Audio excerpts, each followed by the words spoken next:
Ya para estos momentos, la cantidad de vidas humanas y pérdidas económicas es incontable. Lo que comenzó en China y parecía que nunca llegaría a nuestras puertas, finalmente llegó. Y no importa si son potencias mundiales o países en vía de desarrollo, si son personas ricas o pobres, con estudios o sin ellos, la enfermedad ataca por igual. Y a pesar de todas las recomendaciones en tener el tan necesario distanciamiento social con el fin de frenar la expansión de la enfermedad, encontramos a personas como estas. ¿Hay un contagio que alguien estornude por ahí? Yo tengo una pregunta. Si la enfermedad ataca a la gente débil, que no se alimenta, que no come bien. Hermano, yo me alimento bien. No hay ningún problema el día de hoy salir a jugar. No, para nada. El coronavirus ya llegó acá al Perú. Obviamente, pero nosotros nunca. El presidente ha dicho de que hay que tener mucho cuidado Ya, por con eso los locales. la despedida es hoy. El presidente ha pedido de que el aforo en los locales no superen las 300 personas. Claro, acá son 290 creo, nada más.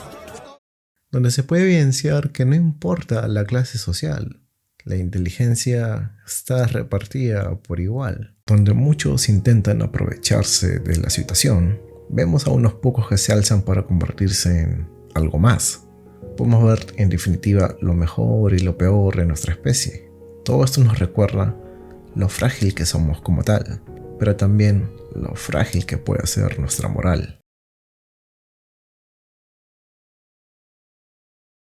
¿Cuáles son los verdaderos alcances que pueda tener esta epidemia? Aún no lo sabemos, y eso en sí es lo más aterrador. Podemos empezar por plantearnos el origen del mismo, en lo cual hay varias suposiciones, que es algo que se transfirió y mutó desde animales a personas. Una mutación natural del virus, que como tal lo va a realizar. Tenemos la opción, la cual algunos hablan de que fue creado por el gobierno chino, para tener una población productiva y activa, y descartar a la que no genere ingresos. Otros, en esta misma línea, afirman que fue el gobierno de los Estados Unidos, con el fin de desestabilizar a una creciente potencia. En algún punto, una u otra puede haber sonado absurda, pero cuando nos enteramos que en la ciudad de Wuhan, ciudad del brote del virus, se encuentra un biolaboratorio de nivel 4 que trabaja con patógenos y enfermedades incurables, y que además ya se encuentran realizando pruebas en humanos con una vacuna creada en tiempo récord, esto en China, la línea que separa lo real y lo irreal se diluye, más aún cuando el gobierno chino prohíbe hablar de cómo se maneja la situación, la verdadera gravedad que tiene o tuvo en su territorio. Todo esto no hace más que complicarse más y más. Ignoramos demasiado y conforme pasan los días, no sabemos si tranquilizarnos o preocuparnos aún más. Esto es algo jamás visto por nuestra generación. Sabemos, hoy por hoy, que los jóvenes también mueren aun cuando se encontraban en perfecto estado físico. Esto está sucediendo cada vez con más frecuencia y nos indica que todo lo que nos hablaron no era cierto en su totalidad. Incluso el punto de que la población no adquiriera mascarillas, ya que no era necesario. Nos podemos dar cuenta de que era para que los estados puedan estar abastecidos, y no porque no la necesitáramos, ya que son esenciales en estos momentos para mitigar el contagio. Todos los medios de comunicación tradicionales repetían esto una y otra vez, y a su vez algunos youtubers o influencers lo seguían. Pero, ¿por qué? Esto nos genera una interrogante aún más preocupante. ¿Podemos siquiera confiar en ellos? La información de los medios de comunicación, ¿a qué intereses sirve realmente? Todo esto crea histeria y pánico colectivo, que algunos gobiernos tal vez puedan llevar bien. Pero la realidad es mucho más compleja e incluso surrealista por momentos. Por un lado vemos a Estados Unidos, que hace no mucho minimizaba la pandemia. Hoy sufre las consecuencias de esto y es el país con más infectados a nivel global. Es un país que a toda costa no quiere parar su economía a través de una cuarentena. Y en ese mismo sentido piensan que las personas mayores deberían sacrificarse. Y sí, como escuchaste bien, piensan eso y actúan en consecuencia. Y si aún no puedes creerlo, estás a un solo clic de poder averiguarlo por tu propia cuenta.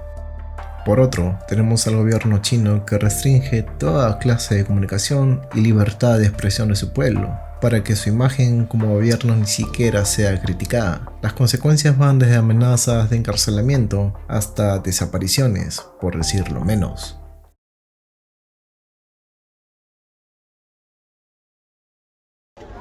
Xe都準備找幾日先，乘風車收車。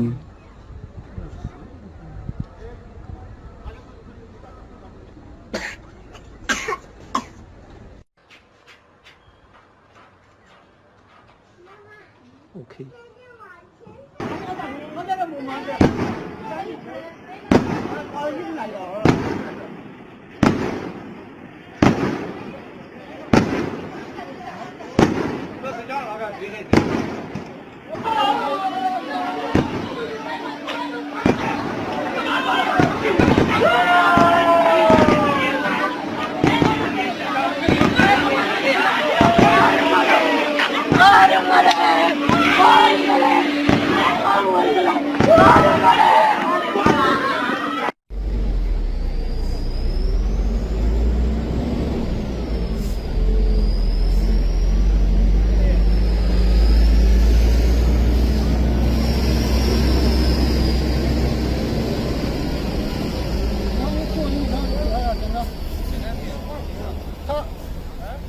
新闻以上不配合检查。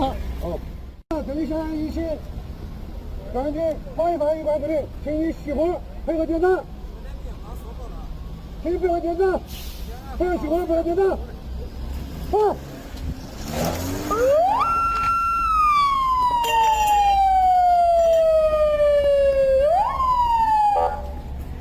不要熄火，下车配合检查。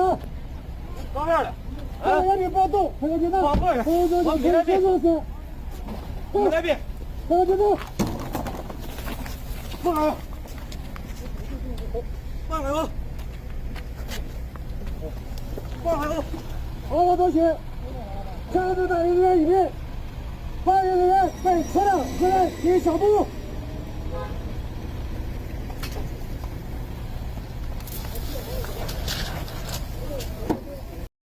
Reino Unido, sin embargo, solamente se limitó a pedir a sus ciudadanos a no tener contacto esencial en un primer momento, lo cual era una locura viendo al resto de países pasar por grandes dificultades, con miles de muertes y sistemas de salud totalmente sobrepasados por la enfermedad. Pero aún, esto lo hacen porque saben que no podrán parar la infección y están priorizando su economía por sobre la vida de su gente. Una estrategia basada en que todos se contagien, que mueran los que tengan que morir, y cuanto antes se desarrolle inmunidad de manada será mejor.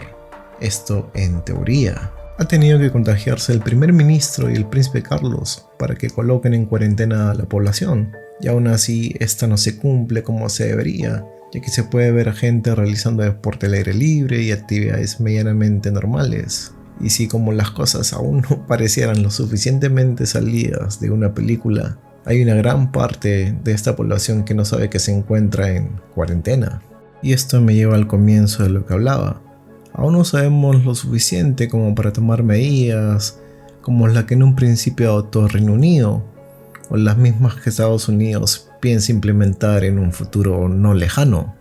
No sabemos en gran medida muchas cosas y a lo que no se entiende se le tiene miedo. También nos deja claro que no estamos ni de cerca preparados para una pandemia, y no hablo de un país en específico, sino como humanidad. Nos deja claro también que algunos países en vías de desarrollo están dando una verdadera lección de humanidad a las llamadas potencias, priorizando la vida de su población frente a la economía. Finalmente vemos los verdaderos rostros de estas llamadas sociedades de primer mundo, que ahora vemos que no lo son tanto.